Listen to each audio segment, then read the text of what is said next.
Cordial saludo, tutor y compañeros de curso. Me presento. Mi nombre es Jimmy Anderson Guancha y vivo en el municipio de Consacá y me encuentro matriculado en el CA Pasto. En el día de hoy les vengo a hablar un poco de lo que venimos desarrollando con respecto al curso de Cultura Política. Vamos a explicarlo todo lo que hemos mirado de acuerdo a los puntos de la guía.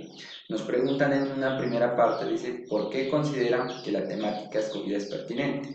Bueno, en este caso la temática que escogí es el sindicalismo en Colombia entre los siglos XX y XXI. Creo que es muy importante ya que el sindicalismo le permite a las personas defender sus derechos. ¿De quién? De los empleadores y del gobierno.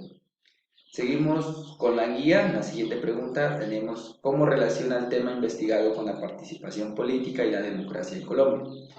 Bueno, en este caso la democracia en Colombia era un poco baja, diría yo. En primer lugar, porque no había el voto popular para las mujeres. Esto solo nació ya con el general Rojas Pinilla. Entonces sería una democracia un poco lenta, un poco apagada. Entonces, bueno, la política siempre ha venido existiendo, pero democráticamente se elegía con menos opciones, diríamos como con un 40% que es el voto popular de las mujeres y a un 60% que es el voto popular de los hombres. Vamos a la siguiente pregunta, nos dicen, ¿por qué el periodo de tiempo que ha delimitado permite una mayor comprensión de las luchas del sector social seleccionado?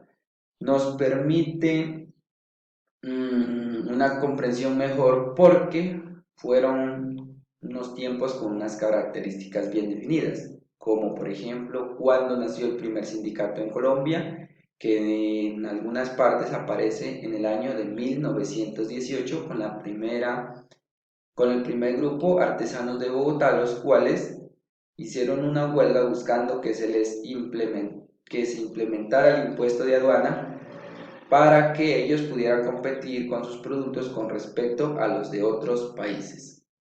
Bueno, ¿por qué seleccionó dicho espacio geográfico para la investigación? Pues lo seleccionamos porque fueron allí donde ocurrieron estos sucesos de las huelgas, donde nació el sindicalismo, donde se vieron afectados muchos obreros.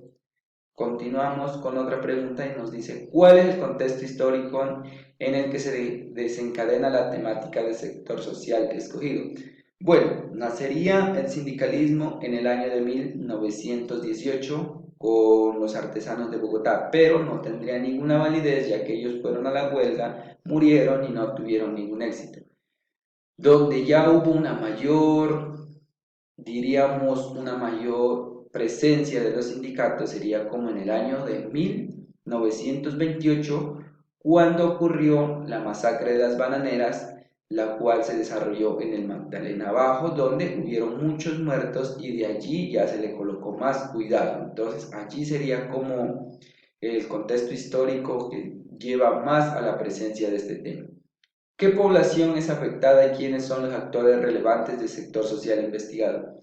Pues en este lugar, como siempre, serían las personas de escasos recursos, los campesinos, pero en especial aquí serían las centrales obreras, que en ese tiempo las grandes industrias y fábricas utilizaban muchos obreros para llevar sus trabajos a cabo y estos no respondían con un buen salario, además eran con horas extensas y no tenían descansos, ni vacaciones, ni prestaciones como es el día de hoy. Entonces, más que todo sería como las centrales obreras, las cuales buscaban tener mejores condiciones de vida. ¿Cuáles hechos históricos influyeron en el contexto donde se desarrolló el movimiento o sector social que está documentando? Bueno, como ya les dije, uno sería cuando nació el sindicalismo en Colombia en 1918 por los artesanos de Bogotá, y otra muy presente que hasta el día de hoy se recuerda es la de la masacre de las bananeras por parte de la Company Group, que era donde trabajaban más de 2.500 obreros. ¿Cuál es el contexto actual de la temática? Bueno, en el contexto actual el sindicalismo sigue existiendo en Colombia, solo que ahora ya no se ve reflejado tanto como sindicato, sino que ahora se ve como con los diferentes movimientos políticos que existen. En el tiempo de antes solo pues se podría decir que existía los dos movimientos, que era el movimiento liberal y el movimiento conservador, pero más que todo, pues diría yo que el liberal. Pero en el día de hoy los sindicatos continúan existiendo y estos hacen que se defiendan los derechos cuando se ven violados o vulnerados. ¿Cuál es la relación de la temática investigada con el concepto de cultura política? Bueno, dentro de la cultura política se dice que hay que tener cultura, no solamente ser político. Un político para que sea bueno tiene que tener una buena cultura y tener una buena ética, sino que muchas veces esto se ve reflejado únicamente cuando andan en tiempos de campaña, donde el político es saludable, el político es amable, el político conoce dónde vive, pero ya que ha llegado al poder, esto todo cambia y se va perdiendo la cultura. Entonces, la política siempre va a ir de la mano con la cultura. Es algo que no tiene nada de reversa. Entonces, si un político tuviera buena cultura y tuviera buena ética, este país sería mejor. Pero desafortunadamente muchos de los mandatarios no logran mezclar estas dos palabras entre cultura y política. Simplemente se quedan con la politiquería. Bueno, pasemos a una última pregunta que nos dice, ¿cómo el sector social seleccionado aporta a la construcción de la democracia? Pues este sector social aporta muchísimo, diría yo, a la democracia. En primer lugar, porque está defendiendo los derechos de las personas más vulnerables. Entonces, para que haya democracia debemos tener igualdad de derechos y condiciones. Una igualdad es que, por ejemplo, que se trabaje normal, si son las 8 horas, tener eh, un sueldo en este caso, pues un sueldo salarial vigente, que se cumpla con ese sueldo. Si se trabajan más horas, pues que sean reconocidas.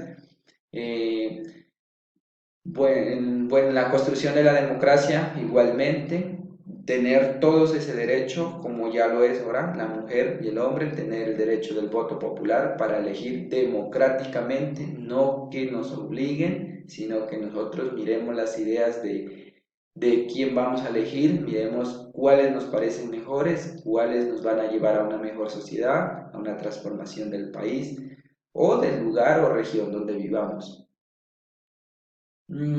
A la conclusión que llegaríamos, más que todo de la cultura política, la democracia y la participación social, sería que para todo hay que tener cultura. Una persona cultural es aquella que saluda, aquella que por lo menos te visita alguna vez al año, cuando tú le has hecho un favor o algo, entonces eso es cultura. Y políticamente lo mismo. Si un político fuera agradecido, imagínense un político cuando ganara sus elecciones y llegara a tu casa y te dijera, gracias por ese voto que me brindaste, no te voy a defraudar. Eso sería una cultura muy excelente y sería una política que cualquiera la admira. Entonces, estas tres palabritas, la cultura, la democracia, yo creo que esto va con lo social, va muy de la mano. Entonces, deberíamos ser más culturales, menos políticos y más democráticos. Espero pues que les haya gustado esta pequeña explicación de lo que venimos viendo en el curso y de lo que tratamos de explicar dentro de la cultura política y dónde queremos llegar, para que seamos unas personas de bien ante la sociedad. Muchísimas gracias.